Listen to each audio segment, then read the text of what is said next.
Ah, donc toi-même, tu étais dans le même problème. Je t'explique tout. Mais attends d'abord, appuie sur partager et il faut envoyer ça à d'autres personnes qui sont producteurs, cultivateurs ou un agronome. Il faut envoyer ça à tous ceux qui sont intéressés par le monde végétal. Voilà, ta culture continue toujours de mourir malgré tes traitements. Après avoir regardé cette vidéo, tu vas gagner 3 autres manières de faire des traitements et avec ces manières, les voisins vont croire que tu es parti faire une magie pour renvoyer les attaques de ton champ. Mais avant de commencer, rassure-toi que tu t'es déjà abonné. Tu m'as laissé un like. La vraie raison, personne ne te l'a dit. En réalité, la maladie ne vient pas toujours de l'extérieur.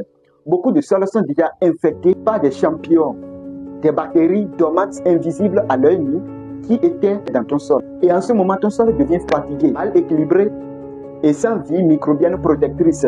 Et voilà pourquoi les plantes redeviennent toujours malades, même si tu pulvérises. Autre raison qui fait que tes traitements ne marchent pas, les traitements répétés que tu fais chaque fois tuent la vie microbienne protectrice dans le sol.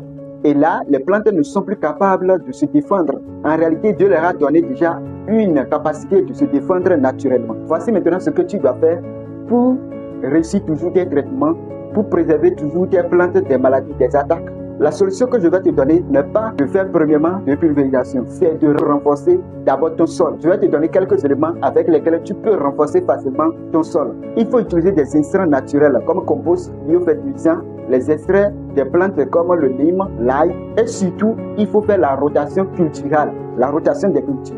Si tu fais la même culture sur le même sol, pendant longtemps, c'est toi-même qui produisais la maladie. Parce que en réalité, chaque famille botanique des espèces que tu produis a ces maladies propres à elle. Donc quand tu fais la même chose, il y a la prolifération de cette maladie. Il faut faire la rotation culturelle pour briser le cycle de cette maladie. Maintenant, dis-moi, quelle maladie te fatigue le plus dans ton champ ou dans ton jardin? Et si tu veux des secrets naturels, des solutions naturelles qui marchent réellement et toujours, et tu aimes les secrets du monde végétal, abonne-toi, partage, n'oublie pas de partager à d'autres personnes.